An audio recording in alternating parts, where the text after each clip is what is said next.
One of the girls gets close to the protagonist, showing off all her assets to him. Meanwhile, the young man is pinned down on the bed by them and yells for his sisters-in-law to stay away. The other woman approaches him with a very inviting look and a smile on her face.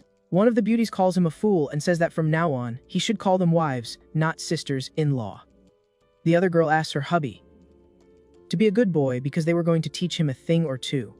Our hero still tries to resist a little, but he's being pressured by the two of them. But suddenly everything changes, and he screams that he's not a fool anymore as his memories come flooding back. With that, the scene shifts to a funeral where we see a photo of Ye Junggo, who passed away at 48. We also see photos of Ye Jungwa aged 43 and Ye Singbang aged 34. The tragedy continues with Ye Xingxing at 38 and Ye Lingshan at 27. Finally, Ye Lingjun appears, who was only 26, and they all passed away on the same day. Inside the funeral hall, we see several men in black mourning the loss of their comrades. Just then, the three-star General Ning Yu remarks that the enemy's plan was executed flawlessly. Ye Changfeng, the head of the family, says it's not his fault, as the men of his family knew the risks involved.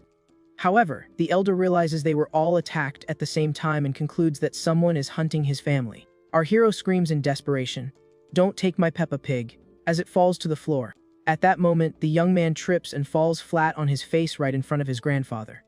With a jade pendant he was carrying snaps in two.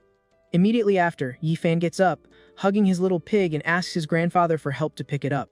The elder tells his grandson to hurry up and get off the floor. The family head then says that only he and his grandson are left, and that Fan will marry to continue the bloodline. The old man declares with conviction that the Ye family and its spirit will never fall. The onlookers comment that the heir is a fool, but another points out that he was once the family's Killin's son. At 15, he was already a grandmaster of martial arts and one of the greatest experts around. But everything changed 5 years ago with a car accident that left him in this state and caused him to lose his powers.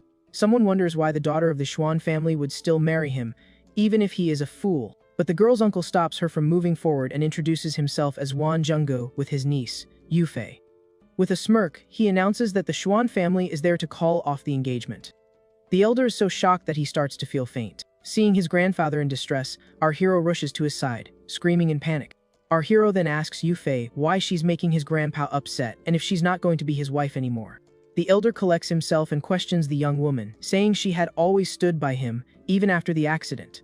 The girl is speechless and can't answer the old man. But her uncle chimes in, saying the Yi family is now just an old man and a fool, a far cry from what it was 5 years ago. Furious, the young man's grandfather says he now sees their true colors.